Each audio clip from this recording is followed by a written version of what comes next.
yang tersulit dari rasa sayang kita kepada orang itu adalah untuk kita menerima bahwa di balik sebuah kejujuran itu adalah bentuk empati yang paling besar. Oh, oke, gue ngerti. Gue pengen sesuatu yang bagus itu terjadi kepada seseorang dan gue harus berkata jujur. Mungkin itu tidak sejalan dengan apa yang dia mau gitu. Tapi itu adalah kejujuran. Itu adalah empati yang terbesar. Jujur itu adalah empati yang terbesar. I agree. Menurutku tuh gitu, karena itu yang aku sadari semakin aku mempelajari soal perasaan, soal otak manusia, soal interpersonal relationship gitu. Apalagi communication.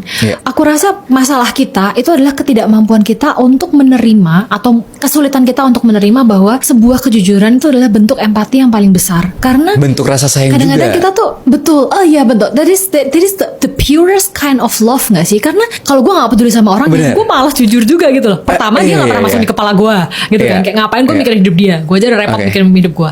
Kedua, ketika kita udah mikirin hidup orang terus kemudian kayak kita menghabiskan sangat banyak waktu untuk memikirkan apa? Kita nggak cuma mikirin ya, kita mikirin dia, kita mikirin kebaikan dia, terus kita mikirin action plan-nya ya nggak sih? Kayak lu tuh harusnya gimana menurut gue gitu. Nah, menurutku tuh kejujuran tuh adalah bentuk empati yang paling besar. Nah, ketika kita bisa menerima bahwa oh ya ampun ternyata dia sepeduli itu sama kita. Tapi biasanya masalahnya tuh adalah bagaimana cara kita menyampaikan kejujurannya nggak sih? Lu setuju nggak? Meskipun kita bisa merasakan.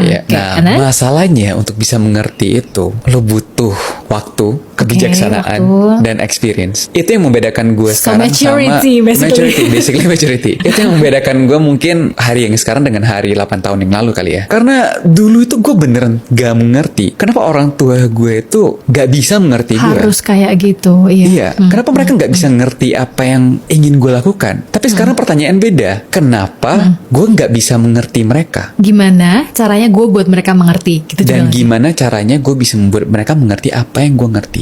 Kadang-kadang kita tuh tidak berani untuk membawa sebuah hubungan ke the next level, terutama ke level komitmen, karena kita tahu kalau sekalinya kita masuk ke sana, kita harus menanggung semua akibat negatif yang akan muncul gitu. Oke, gimana kalau misalnya perasaan itu masih tetap ada selama 10 tahun belakangan ini? Justru pertanyaannya dibalik dong harusnya. Apa tuh? Kenapa kok kalau memang dia merasa sekompatibel itu untuk mempertahankan perasaan itu selama 10 tahun, kenapa kok nggak berani the next level gitu? Misalnya aku suka sama seseorang, tapi perasaan itu tidak hilang hanya dalam waktu sehari 2 hari, seminggu 2 minggu, masih tersisa sampai sekarang. Gimana tuh? Kalau sesuatu hal buruk terjadi sama dia gitu ya, perasaanmu masih sama nggak? Nggak tahu. Iya berarti kamu masih di level kecocokan aja. Ada percikan-percikan yang kamu nggak pernah tahu gitu.